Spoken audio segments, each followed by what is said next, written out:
Well, as you can see, this was just loosey-goosey hanging out like it ain't supposed to be.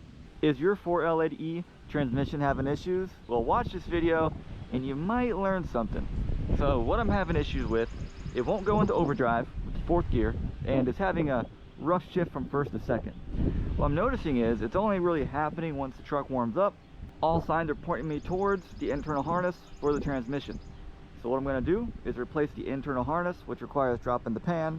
That should fix the issue. So let's bust this pan out and check it out. Let me show you what the harness looks like. I got the internal harness, which is right here. This has a seal that prevents transmission fluid from actually leaking out of the transmission. And this is the harness that goes on the outside, which plugs into it.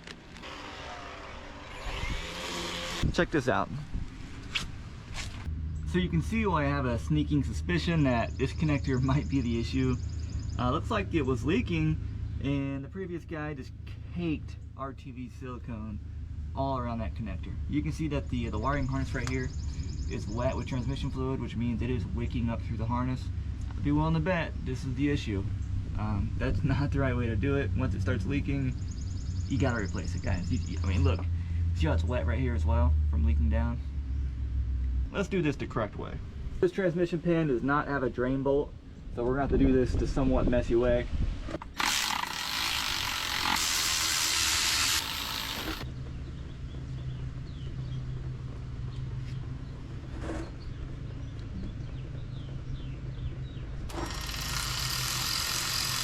There we go. Let's go ahead and let that drip for a bit before we take the pan off. This is so messy.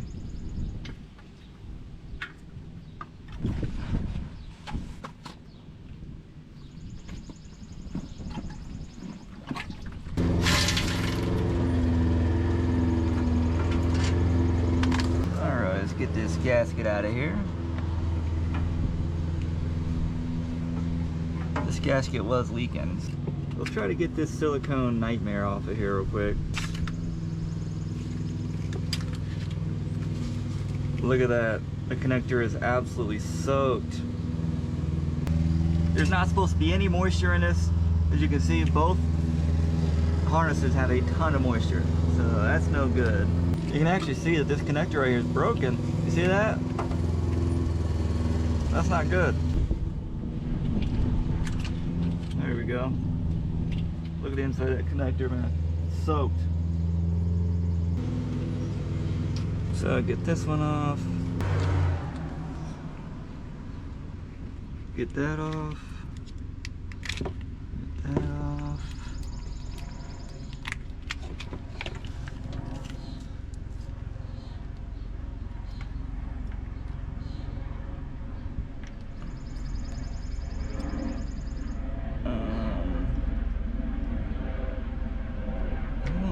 That's supposed to be like that now, is it?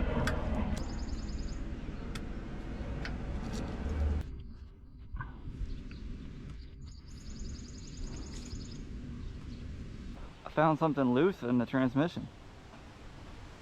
What was that? Well, as you can see, this was just loosey-goosey hanging out like it ain't supposed to be. I think that might have been the cause of the shifting issue.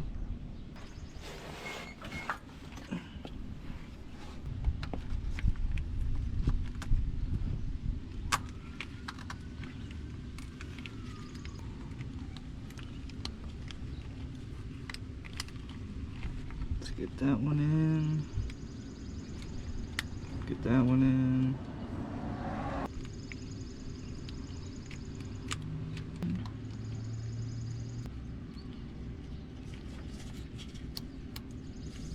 So I could not get this to go back in. It would not go, it would not seat all the way. It would stick out about that much. So that's not normal, right? All the references and all the reference photos that I could find, it showed when the solenoid is properly installed, you'd only see about this much of it popping up, about that much. This thing sticks out about that much. After looking and looking and digging and doing some research and blah, blah, blah, blah, I found that this is the wrong solenoid. Completely wrong one. So I went to AutoZone. I got this. We're gonna go ahead and install this, and it should be the right one. So let's go ahead and put it in and see what happens.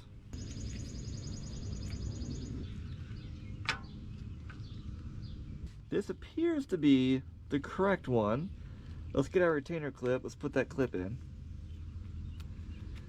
So I'm gonna get the rest of this harness right here. Let's clip this in. Filter.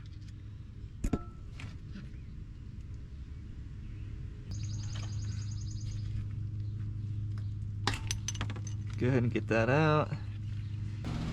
Now you're gonna clean the pan out real good. There was no big metal chunks or anything, which is fantastic. That's what we want to see.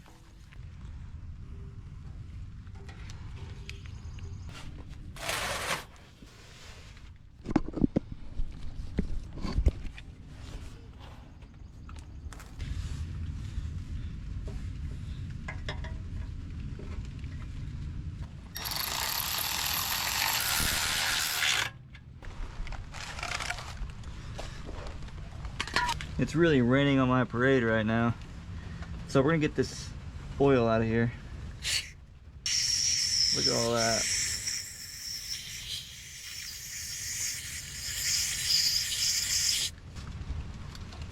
All right, let's plug it in.